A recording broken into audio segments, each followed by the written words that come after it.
بسم الله الرحمن الرحيم عبس وتولى أن جاءه الأعمى وما يدريك لعله يزكى أو يذكر فتنفعه الذكرى أما من استغنى فأنت له تصدى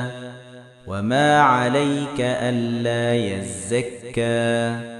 وأما من جاءك يسعى وهو يخشى فأنت عنه تلهى كلا إنها تذكرة فمن شاء ذكره في صحف مكرمة مرفوعة مطهرة بأيدي ملائكة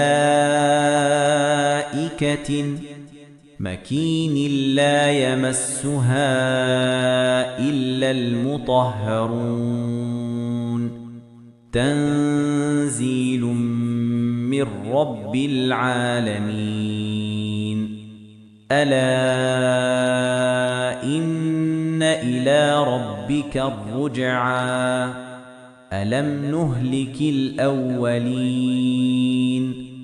ثم نتبعهم الآخرين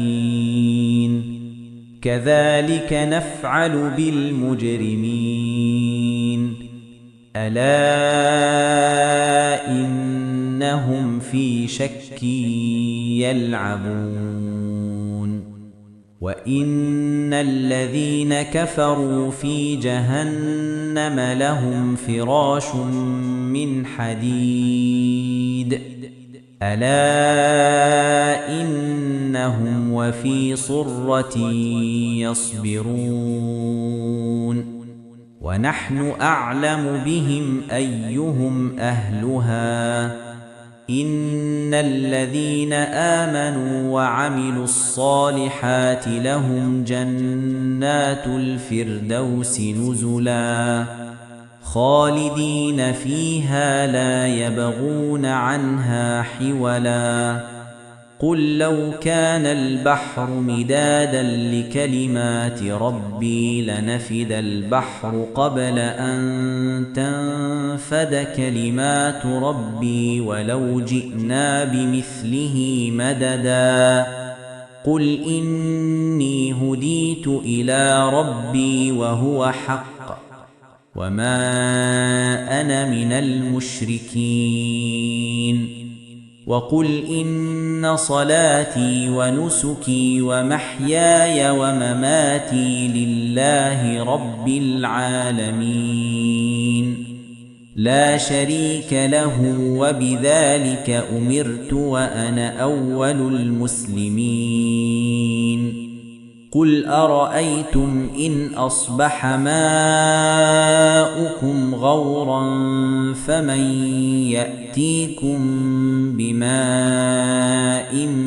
معين قل أرأيتم إن أصبح الله غافلا عنكم فمن هو الذي يأتيكم بالليل والنهار فأنيبون قل أرأيتم إن أصبح الله غفورا يرحمكم فمن هو الذي ينقض عذابه إن أراد أن يعذبكم قل هو الرحمن آمنا به وعليه توكلنا فستعلمون من هو في ضلال مبين